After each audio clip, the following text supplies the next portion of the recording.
ایک گاؤں میں احمد نام کا ایک نوجوان رہتا تھا۔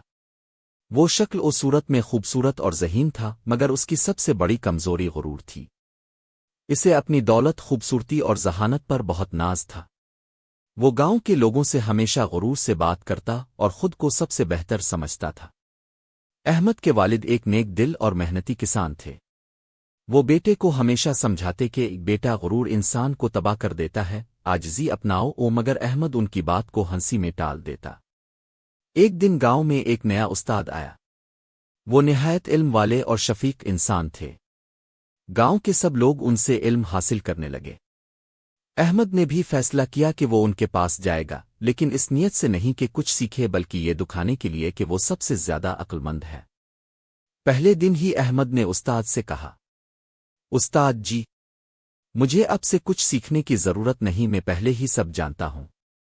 استاد مسکرائے اور بولے، بیٹا، اگر تم سب جانتے ہو تو یہ پیالہ لو اور اس میں تھوڑا پانی بھر دو۔ احمد نے پیالہ بھر دیا۔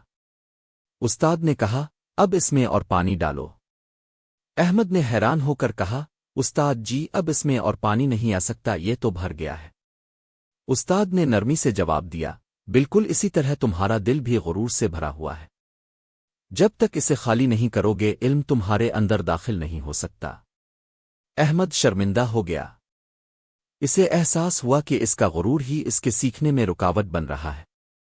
اس دن کے بعد احمد نے عاجزی اختیار کر لی اور استاد سے علم حاصل کرنا شروع کر دیا۔ چند ماہ گزرے، احمد ایک تبدیل شدہ انسان بن گیا۔ اب وہ لوگوں سے محبت سے پیش آتا، بڑوں کا احترام کرتا اور چھوٹوں سے شفقت سے پیش آتا۔ گاؤں والے حیران تھے کہ احمد اتنا بدل گیا ہے۔ ایک دن ایک بوڑھا فقیر گاؤں میں آیا۔ سب لوگ اس سے دور بھاگے، مگر احمد نے آگے بڑھ کر اس کو کھانا دیا، اس کے پاؤں دھوئے اور عزت سے بٹھایا۔ فقیر نے دعا دی، بیٹا، اللہ تمہیں عزت دے گا کیونکہ تم نے عاجزی اختیار کی ہے۔ وقت گزرتا گیا، احمد نہ صرف گاؤں کا سب سے سمجھدار انسان بن گیا بلکہ گاؤں کا سردار بھی منتخب ہوا۔ وہ انصاف اور نیکی کے ساتھ سب کے کام کرتا۔ آخر میں احمد اکثر کہا کرتا تھا، میں نے اپنی زندگی سے یہ سیکھا ہے کہ غرور انسان کو گرا دیتا ہے اور عاجزی اسے بلند کرتی ہے۔